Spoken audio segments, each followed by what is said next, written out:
বিষ্ণু ঈসা ইসলামের কাছে এক সাহাবী এসে বলল, ইয়া রাসূলুল্লাহ আ'তিনি শাইআন, আপনি আমাকে কিছু দান করেন, আমার কিছুই নাই। বিষ্ণু বললেন, তোমার কিছু নাই?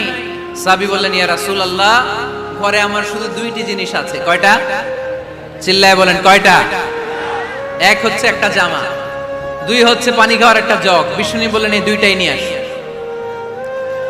বিশ্বনবীর কথা শুনে ওই সাহাবী ঘর থেকে জামা নিয়ে আসলেন, পানি খাওয়ার জগ নিয়ে আসলেন।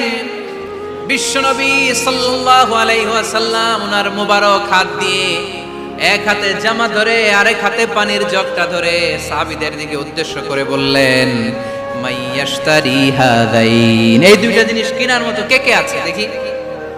কয়েকজন হাত তুললো। বিশ্বনবী বললেন, কত দিয়ে কিনবা?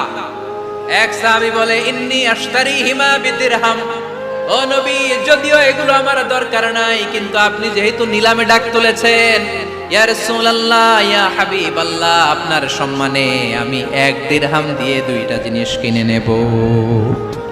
1 দিরহাম, একটা জামা, একটা পানি খাওয়ার জগ, দাম কত? 1 দিরহাম। বিশ্বনবী বললেন, না না, 1 দিরহাম তো অনেক কম হয়ে যায়, মাইয়াজিদু আলা যালিক, এর চেয়ে বেশি দামে কে কিনবা? আরেক সাহাবী হাত তুলে বলতে লাগলো, ইয়া রাসূলুল্লাহ ইয়া হাবিবাল্লাহ ওয়া ইন্নী আশতারিহিমা বিদিরহামাইন, আমি এই জামাটার পানি খাওয়ার জগটা 1 দিরহাম নয় 2 দিরহামের বিনিময়ে কিনতে চাই। বিষ্ণু ঈসা ইসলাম ওই সাহাবাকে দিয়ে দিলেন।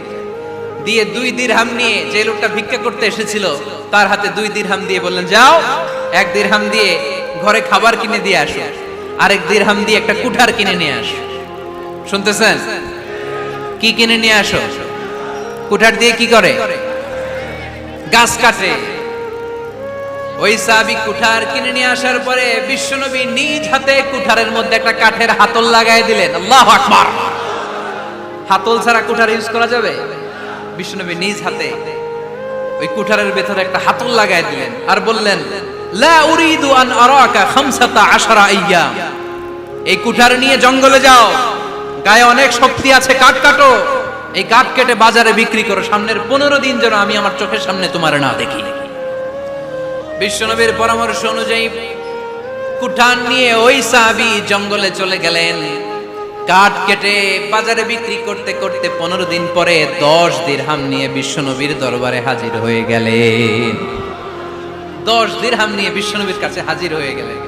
সাহাবী এসে বলল, ইয়া রাসূলুল্লাহ এখন আর আমার ভিক্ষা করা লাগে না, আমার গায়ে অনেক শক্তি আল্লাহ দিয়েছে, আই এম ভেরি এনার্জেটিক, আপনার দেয়া বরকতের কুঠার দিয়ে আমি কাঠ কেটে কেটে স্বাবলম্বী হতে শুরু করেছি। সুবহানাল্লাহ পড়েন। আমি এখন 10 দিরহামের মালিক। বিশ্বনবী বললেন, লা আইয়াহতাতিবা আহাদুকুম হুজমাতান আলা যাহরিহি খায়রুম মিন আইয়াসআলা শাইআন ফায়ু'তিয়াহু আও ইয়ামনাহু, যাদের গায়ে শক্তি আছে তারা ভিক্ষা না করে কাঠ কেটে পিঠে সেই বোঝা নিয়ে বাজারে বিক্রি করা অনেক ভালো। কারণ কারো কাছে যদি তুমি হাত পাতো সে দিতেও পারে, নাও দিতে পারে, আর কষ্ট করলে কষ্ট কোনোদিন বৃথা যায় না। চিল্লায় বলেন ঠিক কিনা? বিষ্ণু ঈসা ইসলামের অনুপ্রেরণায় এই সাহাবা অল্প কিছুদিনের ব্যবধানে স্বাবলম্বী হয়ে গেলেন। What is the moral of the story? বিশ্বনবীর এই প্রফেটিক স্টোরি থেকে আমাদের কি শিক্ষা? লেসন নাম্বার 1, বিশ্বনবী চাইলেই ওই 2 দিরহাম দিয়ে বলতে পারতো, যাও খাবার দাবার কিনে ফ্যামিলিতে দিয়ে আসো। সে ওই 2 দিরহাম নিয়ে খাবার দাবার কিনে ফ্যামিলিকে খাইয়ে রাত্রে আবার ভিক্ষায় নামতো। কথা কন, রাত্রে কি করতো?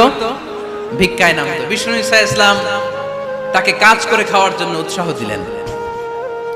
পাশাপাশি বিষ্ণু ঈসা ইসলাম পার্মানেন্ট সলিউশন দিলেন।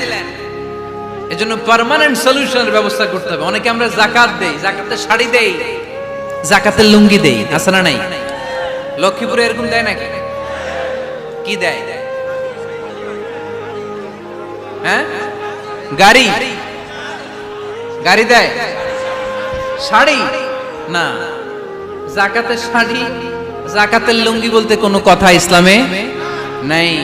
এগুলো খুব কম দামি শাড়ি, যাদেরকে এগুলো দেয়া হয় তাদেরকে অপমান করা হয়, ঠিক কি না? আল্লাহ বলেছেন, ওয়ালাকাদ কাররামনা বানি আদম, I have dignified the status of the sons of Adam, আমি আদমের সব সন্তানদেরকে সম্মানিত করেছি। সুবহানাল্লাহ পড়েন। আপনাদের চেয়ে সম্মানিত